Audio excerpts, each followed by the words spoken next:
Who are Oneview? Oneview Healthcare is the company that I currently work for. I'm the COO there at the moment, and the product is a care experience platform at the side of the bed. It's technology at the bedside in health systems, mainly in the US. Now we're leaning heavily into virtual care, telehealth. And the hospitals buy it, is it?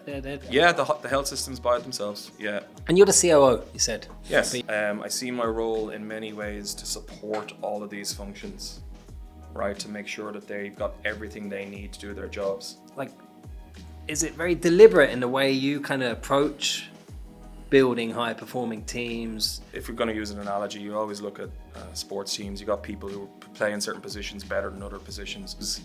Who's up for the challenge here? Who's maybe really capable? Try and couple, youth with experience. You have to have a deliberate hand when you're forming teams.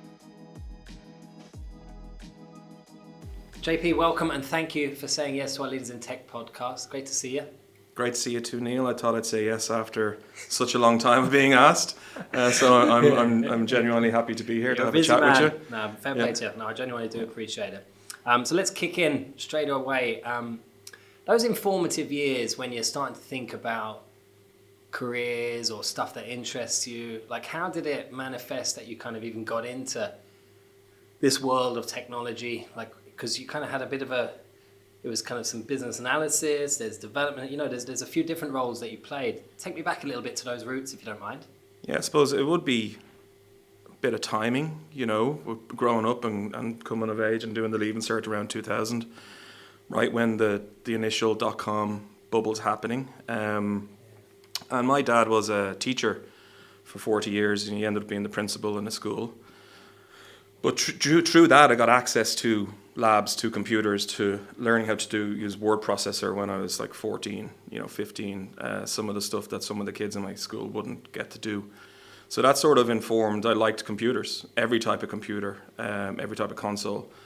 So going on through that, at the Leaving Cert in IADT, in Dunleary there was they were sort of, it's an art college traditionally, but they were expanding into business and into development, software development. And so they had a few very interesting courses there that I ended up doing, one called e-commerce. So it was really one tailored towards business online, websites, B2B, B2C. And there was 3 courses in total in IADT. There was a pure business one, e-commerce, which was a mix of business and software development, and then software development or multimedia development. And I chose the middle one. So it turns out looking back on it, you become an expert. Sorry, not an expert at any one particular thing, but pretty good at a lot of different things. So that really, learned how to build a website, what networks were, but also what intellectual property law was. Business-to-business marketing, like I said. It's a real broad foundation. Quite a broad foundation of lots of different modules. It was a 3-year diploma, did an add-on year for the degree. And then because I wasn't a super coder or anything like that, it was like, what am I going to do? So I ended up working in a finance company. Oh, yeah. Friends First, was it? Friends First, yeah, Friends First Finance, back in the boom days before things went south. As a sort of an operations analyst, but someone who could query databases, knew how software worked, knew how it was built, could take requirements, could see opportunities for improvements across the different processes, or do whatever else it was needed when the operations manager asked me to do it. And that was very interesting, working very closely with the development team, getting hands-on, getting into the code. It was a local small development team working on their pieces. So that was good. That in Cherrywood, was it? No. That in Cherrywood, yeah. Yeah. So that's where you cut your cloth in the kind of the professional world, should we say? Started there, yeah. But again, very broad. And then I went with the operations manager, he moved to a place called IFG Financial Services, big broker network in Ireland at the time. You want your mortgage, you go through a broker. It all came through them. So working closely with him to build out a system where all of this stuff was consolidated and part of the broker network, 150 odd brokers throughout Ireland, feeding into the main financial institutions electronically. So submitting online and integrating with their systems. So you're looking for your approval in principle, formal approval in principle. I'm recalling this like it was yesterday. What year was this then? That was 2000. 2006, 2007. Okay. So then There's loads of mortgages. there was loads of mortgages, loads of mortgage And then- switching, and then boom, Yeah. yeah. So things didn't go very well. But I have this habit of jumping ship before any round of redundancies. So that was when I suppose I was still figuring out what I really wanted to do, and I got an opportunity at Houghton Mifflin Harcourt, who Barry O'Callaghan was still there at the time. Was it Riverdeep then? Or Yeah, it was Houghton Mifflin Harcourt. So HMH, so those reverse acquisitions had just been completed, saddled with a lot of debt. That organisation, I think it was close to 7 billion. It was that much at one point. But really, I went in there to work on some learning management platforms. Again, just going back to the whole thinking of dad and the educational elements. It was the first time I actually kind of cared about what I was working on. Yeah. Not that you don't care about financial services, and I'm sorry anyone who works in fintech, but No, but I resonated with the purpose of the product, Yeah. And that was the first time that sort of happened for me. And I found it very interesting. It was the first time taking a leap from working for Irish companies into a multinational that had over 5,000 staff across the world. They hired a lot of people here. There was a lot of people. There was a lot of people working in Ireland. There's a few different offices in town. And really, really high quality software development people, UX, UI developers, designers, and working in that environment of creativity was really interesting. When I joined, we were working in a waterfall fashion. I was writing documents that were 150 pages to 400 pages long, Wow. Detailed requirements definition documents. And really the focus is on, I got to get the formatting right on this document. My activity diagram isn't correct. I need to get some screenshots, wireframing, all of that good stuff into the document to pass over. And I need to get this signed off by the end of the month, to pass over to the engineering team because they're going to have queries. And, there'll be another 6 weeks of queries. Now, isn't it? And that wasn't that long ago. And I worked on a team of business analysts writing these documents. So that was our team. It was a team of business analysts. It wasn't a team of people writing together to deliver the product. And I had in IFG a small development team there, but they had introduced, one of the guys there, still remember him very clearly, Zoran Stankovic, introduced agile software development to me. And then an opportunity came up in HMH after about 9 months of being there. They were going to start a new project.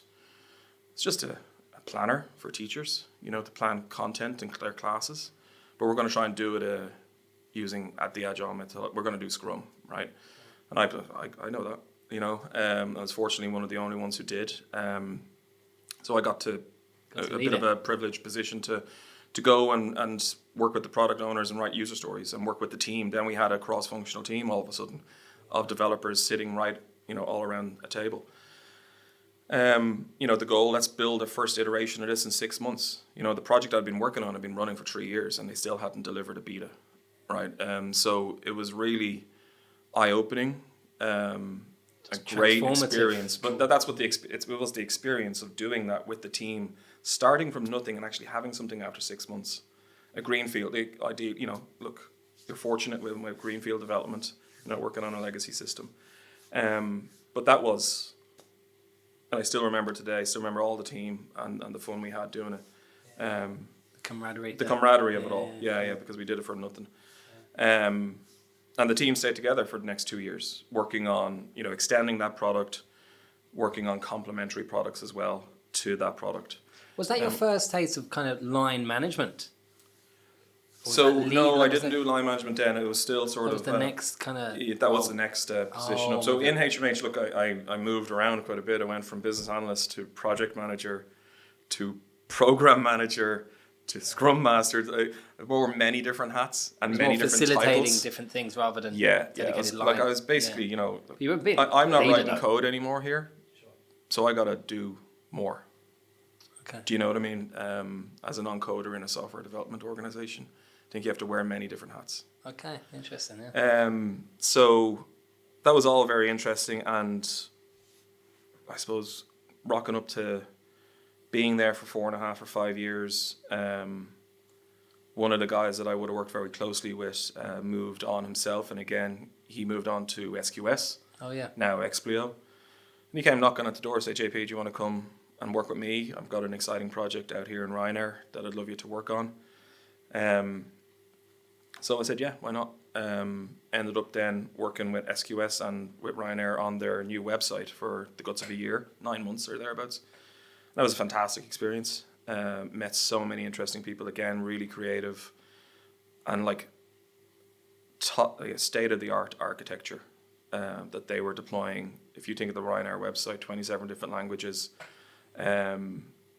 completely tailored to show you ads that are, you know, targeted towards you, using a lot of Adobe technology, the latest in cloud hosting. This is back in 2015, 2016, I think. So really fascinating. The culture in Rynair is interesting. They get things done, do you know? Comes at a cost, I'd say. But again, there was a certain, in the labs that John Hurley had created and stood up in Dublin at the time, and I know they've extended elsewhere to Lublin, to Madrid, and a few other places. Was he HMH before? He was in HMH before as well. Okay. Yeah. So he did know me. I was a bit of a troublemaker at times in HMH, so John was a bit reluctant, I think, to take me on out there in Rynair, but I won him over.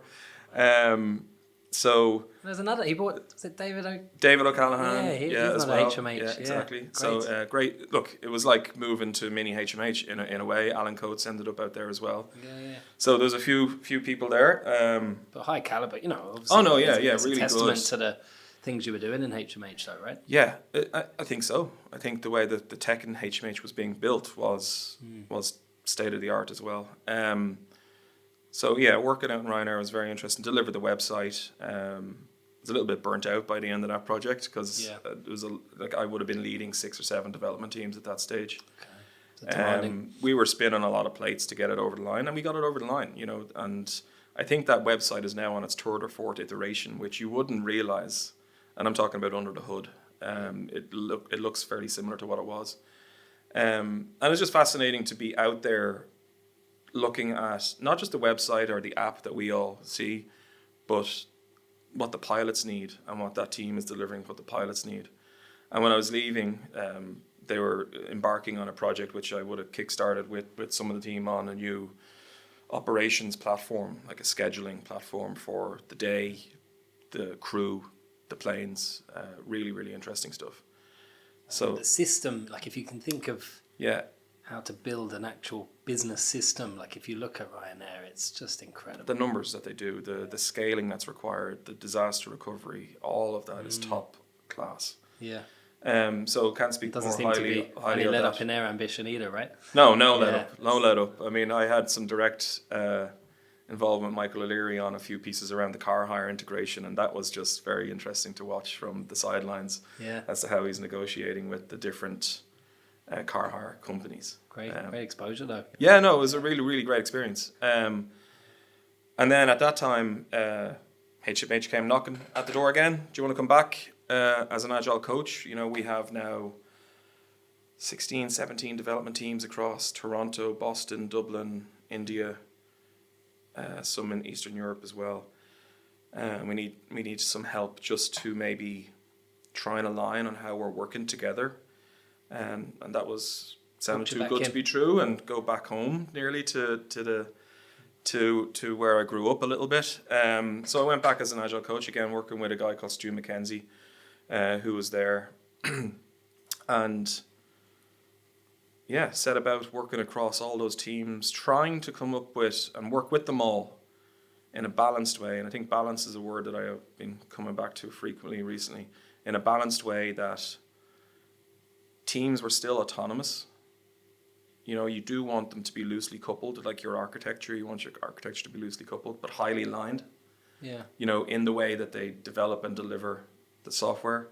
Delicate balance, I would imagine. It is a delicate balance. But how they develop, deliver, how they test it, the standards that they have for each other. You know, pull requests, what's our standards, expectations. You know, there's a lot involved in then not just writing the code, but making all the people work together well. From a collaboration perspective. Yeah. Collaboration, you know, and all of that. So that was very fascinating. worked with a team of really, really strong delivery leads, which was like I said to you earlier about wearing many different hats in software development. Like in HMH, you had a scrum master, a project manager, business analyst, all these roles. And, there was a time when there's redundancies coming. So there was a shrinking of the team and the team had to do more. So you had a team of high caliber people who were experienced in software development from requirements all the way through to operational support. But also the organization, I think, Daniel Burke was there at the time and a few other people, again, leading the way using advanced development methodologies like the actual coding, the infrastructure was state of the art as well. So all of that coupled together was leading to some really good results on the platform that was being developed. And again, the other point that I make is, through my experience and through the experience of a lot of people that I worked with there, you went on to this delivery dial of firm project management or maybe waterfall, all the way through to Kanban, and you'd have to basically use all of the different things in your tool bag to find a way of working that fits the team, the problem that you're working on. So there's all those agile wars around. Is Scrum is the best, Kanban is the best. Yeah. Like, I've been through it all, right? And, I've drank the Kool-Aid in each one of them as well. Yeah. And I think you have to really fit the way of working to the problem you're trying to solve, to the people you have on your team, deadlines, timelines, the commercial needs of the business. So, that was where when I ultimately made the decision to leave HMH, I felt, generally speaking, everything was in a pretty good spot. I'd sort of hit as high as I could go in the organization. I wasn't learning anything new. Yeah. And like you asked the question about line management there, I didn't have any line management. I didn't have any direct authority, or maybe authority is not the right word, I'm looking for accountability on deliveries, and I sort of was missing that, and I kind of was like, I want to do something more. Yeah, you see it around as that a progression thing, more responsibility. Got it. So that's when Martin knocked on my door and approached me about the director of engineering role at Oneview. Yeah. So that was when that started. Who are Oneview? Oneview. Elevator Oneview. pitch now. Pressure's on. Oneview Healthcare. Oneview Healthcare is the company that I currently work for. I'm the COO there at the moment, and the product is a care experience platform at the side of the bed. It's technology at the bedside in health systems, mainly in the US. And I'm talking tablet by the bed that the patient engages with, a TV with a set-top box behind it, or an all-in-one. We now have a digital door sign. We have a digital whiteboard. Basically, the platform is deeply integrated with the hospital systems. We have over 60 different integrations across EHR records, which is the medical record. Yeah. Meal providers, Morrison Seaboard, etc. TV, IPTV integration, movies on demand, integration into education providers, RTLS, which is real-time location services, room controls, building management systems, leaning into service requests, or patient concierge. So if a patient needs an extra pillow or a drink of water, you don't want the nurse being bothered with that, right? You want that to go to the right workforce. So integration with workforce management systems. And now we're leaning heavily into virtual care, telehealth. So we're integrated with we have an open API and integrated with a few different providers there. So using the real estate of the TV in the room like a pane of glass, you got a camera on top of it because our set-top box is on the back. It's a hub, it's the brain. And now you can have many different virtual care use cases delivered on the TV or on the tablet beside the bed as well, because it is a camera too. You're talking about consultations, like the consultant is in a building over there, but you can just do it on the TV now. Driving efficiencies for the 100% efficiencies across the team. Yeah, observation. So there's patients in rooms. You can have people observing via the camera while the patient watches TV in the bed, and you could have a nurse who's in her late 50s, whose knees are gone, who can't walk the floors anymore, but she can sit in a center and watch 6 or 7 different patients and make sure that they're okay.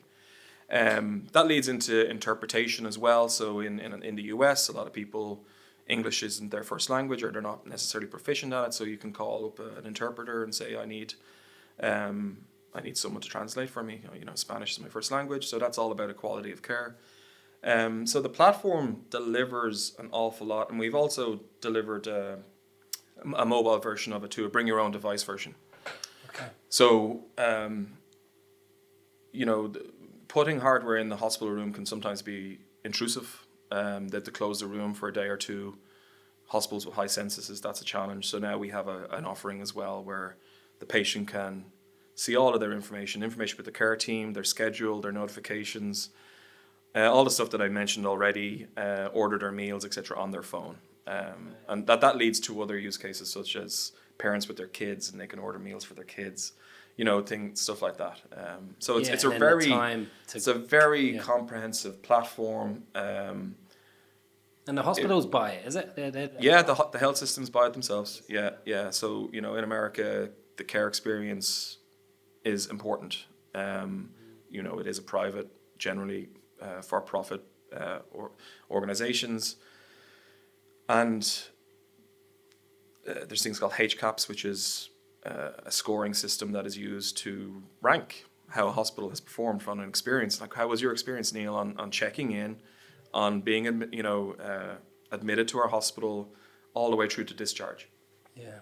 How was your experience, and post-care? So we play a pretty significant part of that for the patient. So it's for the patient, it's for the family, it's for the care team. Mm-hmm. It's for, there's a lot of different things. So it's a very comprehensive product, is what I'd say.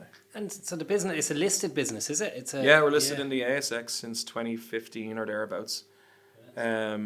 Which comes with its own obligations. So, there's a certain maturity. Like, we have a startup mentality for a long time, but we also have a very serious need for that regulation, the requirements for us to report every quarter, annually, is significant, but it's important. Yeah. Mm. Yeah. But that I'm just curious about the buyer profile, because other markets, like obviously the US is well known, and that premium concierge type service for healthcare, and obviously the pressures, it's like hotel reviews, isn't it? Like in relation to how it's the hospitality experience. Yeah, wow. Right, so that's a great driver, obviously, for. And we see we've got some customers who have a 70-inch TV in a completely private room. It's incredible to see, top of the range. And then you've got other people. It's not as nice, but it's still very nice, right? And they're still trying to do the best for their patients, to ease their stay. You think if you ever go into hospital, you don't want to be there. You want to know. You don't know what's going on half the time, and that's what we're trying to help with the patients. Yeah. So when you talk about buyer personas, we aim to engage with a lot of people. The sales cycles around it can be as short as 9 months, as long as 18 months. Okay. Good stickiness when you're in there, right? A great stickiness. Yeah, it is a very sticky product. As we said, it is a challenge to get in. Well, one, to sell, to get in, and then to actually schedule the installation is also a challenge. Yeah. But once you're in, it's very sticky, and it's sticky because of the value that it provides the hospital. It saves them a lot of time on these, up to 30 minutes a day for nurses, which is huge when there's a nursing shortage. You think of the virtual care piece. Like, if I can call a nurse who's experienced and ask her my questions on the platform before calling a nurse in to my room, that's going to save them a lot of time. Meal ordering alone can save a ton of time for the kitchens in a hospital. So we integrate with the meal ordering provider, which is integrated with the EHR. Neil, I know your allergies, I know your schedule, I know you've got surgery today, so I'm not going to let you order a meal. Yeah. Right? It stops people going around with paper menus. Kitchens, you order explicitly what you want. So there's no waste coming up on your plate. Do you know what I mean? So there's a lot of operational efficiencies for it. So on a buyer's persona perspective, you're talking to the CNIO, the Chief Nursing Officer, the Chief Experience Officer. So they're like, the experience role is a real role in the States. you're talking to the CTO or CIO because it's technology. It's integrating, obviously. It's integrating with their systems. Yeah. There's a lot of, Security, we're ISO compliance. 27001 compliant, Yeah. HIPAA compliant. Yeah. So there's a lot of things that we need to cross. And you're the COO, you said. Yes. But you rocked in development, wasn't it? Managing software development teams. Yeah. When I joined, there still is a significant engineering team at Oneview. It was a bit bigger when I joined initially. We were building 2 products. There was a care experience product, which we have now, and then there was an age care product that unfortunately didn't launch due to legal reasons with who we thought was going to be the buyer there. So we've doubled down on the care experience platform, and yeah, I joined as DOE. Business. That's right. Business, yeah. I joined as DOE. We learned a lot from that experience, and then things happened. COVID happened, and so you came in as director. I came in as director of engineering. Yeah. And I have a very good relationship with the CEO there, and we didn't have a COO in the business, and we had a very strong need for it, I think. And so I had a conversation with him, said, how does this fit? Do you think this is the direction we can work in? So yeah, he supported me in it, and it's been a wonderful 2.5 years learning experience. Moving on, so I think I in the role of COO, I greatly benefit from my experience of working in software development when our product is a software product. But I've enjoyed thoroughly then, working from start to finish, from marketing and sales, commercial, and having that bigger, and with the finance team, HR. Did you have that in you though, JP? Because I'm curious about that, right? Because did you just think you had that? Obviously, you talk about your earlier years when you got that experience of working in lots of different areas. So that clearly that foundation that you alluded to earlier, right? But then stepping into that role, and we'll talk about teamwork in a minute, but the ability then to level up your skill set to be able to be effective and have a broad enough lens and be capable with a broad enough lens to drive value and understand marketing, finance, commercial, Yeah. It is different, right? It's not that common that I see that, right? In I don't think it's technology leaders, let's say, right? But it's a great example, I think. And what do you put that down to? I think having been able to shift my role over the years, I think has helped me do that. Change focus or change lens, and always look for something new to do, new to learn. I think going back to what I said about the course that I did, it was very broad in nature, but it wasn't very deep in anything. So I feel like having that ability to get in and learn, work very closely with a team. What do they need to succeed? I see my role in many ways to support all of these functions, right? To make sure that they've got everything they need to do their jobs, just like you do for a software development team, right? Mm-hmm. It's no different if it's a sales team, a marketing team, finance team. And then supporting is one thing. Setting expectations and raising standards across the team, looking for improvements where we are inefficient, to plug those gaps to get better. That's just that Scrum mentality of having retrospectives. So it's taking everything that I learned in software development and applying it across the organization in many ways. We had a go live at a customer recently, which it went well. It's gone live, but there was a few things that we didn't do very well, and we were scrambling, at the 24th hour. So let's have a bloody retrospective about it, guys, because we can't do that again. That's just common sense, right? Good practice. It's taking. There's always this, let's use Scrum in the legal industry. Let's use Scrum and all these other things. So you're sort of taking a lot of that practice across the different functions in the organization. But as COO, I've been on a bit of a journey where it's not just enough to support the teams. It is to demand more of the teams. It is to be, anything that's internal in the organization, I'm responsible for, right? If you think of it, the COO role. So I had to learn a lot. I'm still learning a lot across many different functions. So, and I enjoy that though. That's you what I obviously enjoy have about that. it. There's not one day that's the same. Yeah. And that's what I really like about it. Yeah, you obviously have that kind of desire for variety. Yeah. And that maybe that growth mindset to learn. It is, and I like working with people, right? Yeah, And you're working You're with a many people person, different types of people, different types of personalities, across many different functions. It's really, really interesting. So, I get up every day and I go, well, what's today going to bring? Yeah. And I think everything that I learned about teamwork is applicable to all of that, right? And it's, you don't want silos are a thing. We have to try and break down the silos, and we all try and, I'm a big fan of systems thinking as well. And that's understanding what are the pressures on everybody, and trying to optimize the system rather than trying to optimize people or processes. Not make it too personal, right? Well, if someone's... Is that what you mean by that? Or Yeah. misunderstood? Well, to a point, yeah. If someone is having a bad day, and they're under a lot of pressure and they're acting out, like a child, but they're acting out, you have to go, well, hold on a second. If that's Bob's having a bad day, right? If I put Rachel in there, she's going to have a bad day, not just because of the pressures that are on her, right? So you got to look at the pressures, Yeah. Okay. not just the person that's in there, Okay. So I think systems thinking is a big thing. So looking at that and seeing how we can just deliver on the priority items faster is really important. You mentioned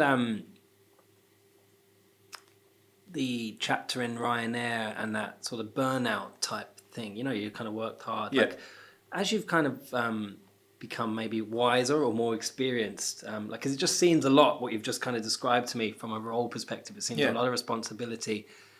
Have you been good at spotting burnout in yourself or in others? Is there any...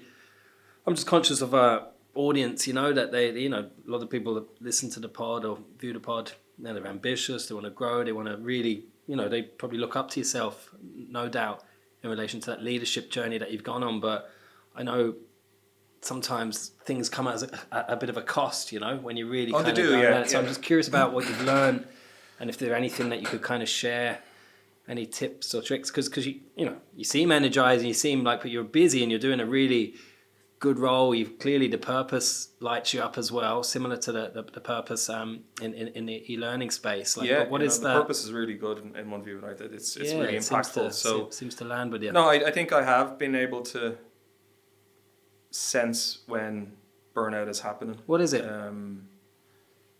You see people become a bit more irrational, a bit more negative. The smallest things might set someone off. You have to look at the external circumstances. What have we been working on? Is it the same? Is it a big release? We're all hurtling towards a date, which is, I think that's pretty common across everywhere. So it's really trying to... The thing about software development, and you use story points, right? If you're going to use that as an example, you got to look at it like a heart monitor. Yeah. That's sort of how I factor it in. And there's going to be times when it's a busy week. Yeah, and there's going to be times when it's going to be down again. Yeah. And really, that's what you should be looking for. And you should be going, right, well, the team is delivering 50 points this week, 55 points last week, 80 points. And then you go, well, next week you're going to go down to 20 because, you've got this. So you just got to focus on this heart rate monitor, and you got the tolerance in between. And you want to try and keep that balanced. When that gets erratic, then that's not a good indicator to me. Personally speaking, I accept that there's going to be times when I'm really busy, but then I have to take the time back somewhere and just take it easy. Do you know what I mean? And go, right, enjoy the quiet times is what I say to a lot of people. Yeah. Go and learn something, go and do something new. So I suppose that's it really. There's a lot of small indicators you need to be looking out for, and then you need to create the space. If burnout has happened, you need to create the space to heal and to move on, right, and get ready to go again. But try and learn from it, right? Is there a way we can plan better? Can we do things slightly differently? Can we use some new technology to, I wouldn't say be lazy, but work smarter? Sure. Yeah. That's what we should be looking at all the time. If there's repetition in our process. If there's repetition. So, yeah. And the one thing I go with overtime, right? That when I was working in Rynair that time, coming into the we wanted to launch on the 30th of September or something like that. And for the month of September, we all did weekend work. Sure. And, that's something you pull a trigger on once and it's effective until it's not. When people get burnt out and then the bugs just keep going up and up and up because people can't focus because they're just tired. Yeah, and irritable. So it becomes a death spiral then. Yeah. So a so negative really, snowball. Yeah. It's something that you can trigger once or twice. It's like actually getting up and running, and your heart rate's going mad. But you can't run a 100-meter sprint for 5K. 800 meters. Yeah, 5K. Yeah, 800 is a better example. But on that, like, if you were to kind of look at, with the beauty of hindsight, like, is there any advice you would give your younger self? Like, is there any, not to get too dark or deep, but there's always learnings, I think, sometimes when we look back, and I don't know, regret's probably a negative word, but, stuff that you kind of look back on and think, that was the right move for this reason. That might have been the wrong, not move, but you know what I mean? Like learnings along the way, or is it nothing coming to your mind's eye? Nothing's jumping to mind there now, that's Neil. okay, I'm sorry, yeah. I don't. That's When it comes to the career, I don't have many regrets. I Good on you. can't think of any. I feel I've moved when it's been the right time for me to move, and for the right role as well. Like I genuinely love what I'm doing right now. Yeah, you can see it in you. Yeah. It's really, really interesting. It's the people. No regrets is the answer to your answer. Like when I moved to Oneview, it felt very similar. The people felt very similar to the people that I left at HMH. Yeah. They were all very skilled, very clever people, a touch crazy.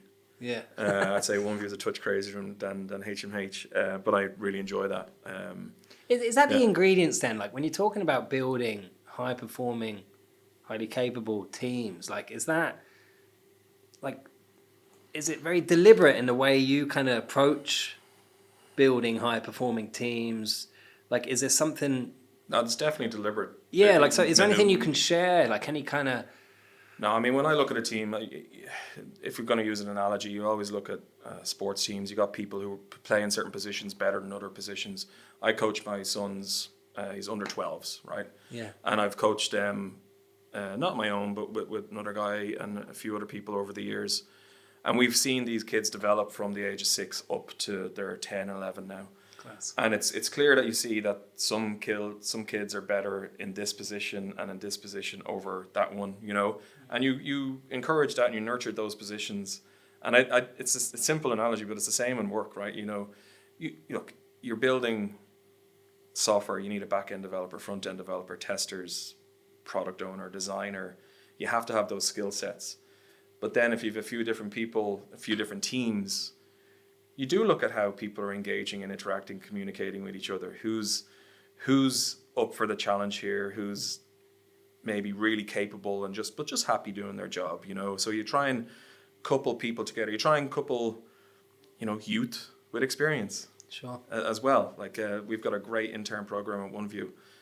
Say ever since I've been there, so we get 4 or 5 interns every year, and those interns never. They always surprise me. Is what I'd say. So I think it's all, there's a definite you have to have a deliberate hand when you're forming teams. Yeah. Right? At anything. Yeah. I think, because you want teams who are passionate about their product and what they're working on.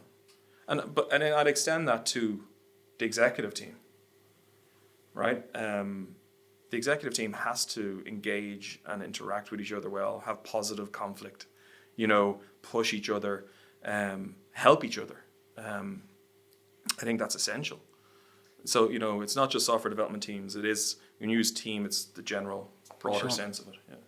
And you mentioned obviously diversity with age there, but like when you're trying and building, I guess, with your diversity and inclusion kind of hat on for a moment, like is that, like there is an expectation, particularly, well, all businesses, but, listed businesses, there's an expectation to lead by example, I think, with your approach to being proactive about building diverse teams. Is there anything that you've learned along the way to help we need with to hire that? more women at OneView. Yeah. Yeah, Okay. yeah, that's a definite thing. So yeah, we do report on our diversity figures every year. It's all about it's when you talk about diversity, age, experience, nationality, sex. All of that's so important to bring. You want to have a melting pot of different people, different backgrounds, different experiences, because all of that coming together, that's where you get the sparks, right? And so, I do think the industry has a way to go still about bringing, women into the development. I have a 13, nearly 14-year-old daughter, and I'd love her to go into development, but she's too What are the left-handed. chances? I don't know. No? Not yet. But I think we can do more to encourage it, more to support it. It's definitely a gap, and it's a gap at OneView, and we need to fix it. Yeah. Yeah. Okay. Yeah. Again, even just acknowledging it, I think, is a step. You know what I mean? Yeah, no, and we have acknowledged. We have conversations about it, Yeah. and we're trying our best. Yeah. When you look back, I want to talk about motivation, right? Because it's just something I've been chatting to a lot of people about lately, and there's a divide in the camp, right, about motivation. What motivates you? Is it a constant? Like you are who you are, and you get in, and your upbringing, your role models, yada yada, and that motivation stays kind of the same and constant. Other people say no. As you get a bit older, it kind of changes a little bit. Priorities change. You just kind of might have a different outlook, yada yada, and motivates. What might motivate a graduate, or someone might motivate someone differently. What's your view on motivation? Like, even from your own perspective, like, has your motivation, or what motivates you, changed, evolved as you got older? And do you have an opinion about, I suppose, exploring motivation in people you manage? Is it? Yeah, I think it's very important to explore that with people you manage. Personally, what's motivated me over the years has been the need to support the family and the kids. Okay. It's a necessity. To keep pushing myself to do more. Provide, is it? Provide, yeah. Yeah. That's important. I do. I suppose I'm sure everyone who's listening to this has read the Daniel Pink's book Drive, right? Intrinsic and extrinsic motivation. That's a good book. I'm in that camp. I do think once you meet someone's intrinsic requirements, and you talk about Maslow and all of that stuff as well. Yeah. There is a freeing up of a person once those base needs are met, to then try and understand, well, what is important to them?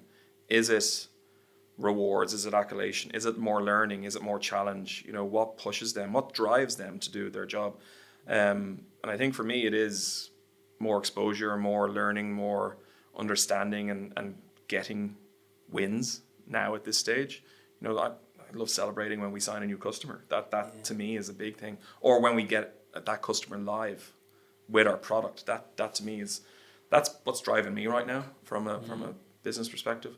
But I definitely think, when I talk in my one-to-ones with people, or when I talk to other managers about having one-to-ones with people, you have to understand what motivates people. You have to be working with them to set goals, right? To make the job interesting. And then, celebrate those goals when they're achieved. So I think what you're saying maybe could be maybe they are two separate things, right? Motivation is one, and I do think maybe people's motivations change depending on where they are in their lives. And then you've got a question about drive, like what is motivation and drive the same thing? Because at some point, I probably won't work in OneView Healthcare, and I'll go and do something else. But what I need in my personal life might be different to what I'm currently getting, and my drive might be slightly different. I'm trying to think of an example. Yeah, no, I don't have the answers. It's just I'm curious about, because you referenced the purpose and like the product and what you're actually doing. That contribution, that I don't know, impact is a bit of a generic word, but you know what I mean, right? Like you're kind of involved in something that genuinely you think, God, this is making a difference in something. And then obviously your upbringing with your dad as a teacher, that definitely influenced you, right? That was a role model. And then, oh my God, I'm now going from financial services, it is what it is. Now I'm in this, and this is a product I can be proud of. Yeah. Like that obviously has ingrained somewhere, right? And then I know, and the healthcare I'm sector. on the record as saying this is like the purpose of the product, Yeah. what I'm doing. I'd say that's a big motivation for me. And I think whenever I do go on to the next role, whatever that looks like, whatever that title is, whatever field it's in, the purpose has to match. Yeah. It has to be important. Yeah. It just from listening, I think as people get a bit, particularly leaders, right, that I see, who are ambitious and have gone on to, take on big kind of mandate roles, it seems that weighting, that the slice of that pie does seem to get a bit larger from a purpose perspective. When you've got the security and all that kind of stuff. Hopefully at later stages, a bit more sorted. But anyway, I don't have the fucking answers here. By the way, I enjoy the exploration. Right? There's certainly no wrong answer. No, there isn't. It's just there's a divided view, I guess, is what I'm alluding to. Is there something? This is a bit of a Peter Thiel question, so I'll just ask it anyway. Is there something? Sorry, is there something you believe in that others don't generally agree with? Is there something that you're quite strong on, a certain view or a certain thought that generally people don't agree with, or is that? Oh, that's a good question. Put you on the spot. I wouldn't say there's any. I wouldn't say I have any strong beliefs that I can't be swayed on. Okay. Right. I don't think. So you're soft. I'm not soft. No, with reason. I'm not religious, but if you show me the data and show me stuff, but what I'd go back. I don't know. When I look at the software development industry, and how things are going, I do go back to what I said earlier about if you're not writing code in a software development business, then you have to wear many different hats. So, and again, I think this is the same in any organization. I think you just have to be willing to do whatever needs to be done. Now, maybe that's not true in big organizations where there's armies of people doing different roles, and that's probably, I'm talking myself into it now. No, but again, when you're in a small business, you got to wear startup or a scale up. Yeah. And sometimes people don't agree with that, right? I'm here, this is my job, and this is my R&Rs. You got it wrong when you hired me, and now, this is all I'm doing. And, that can be a challenge. But I don't think there's anything else that I would doggedly fight. Yeah. On a beliefs perspective, yeah. What about Ireland, right? When you compare, like, you're an international business, teams all over the place. Like, are we in a good place here in Ireland from a software development company perspective? Like, do you have any views or thoughts on how we compare maybe and like in building teams and how like strengths that we have maybe culturally here, education here, way of working here versus international, or does it not make a difference on geography? It's just... No, I think we it's a good question, and we can't become complacent.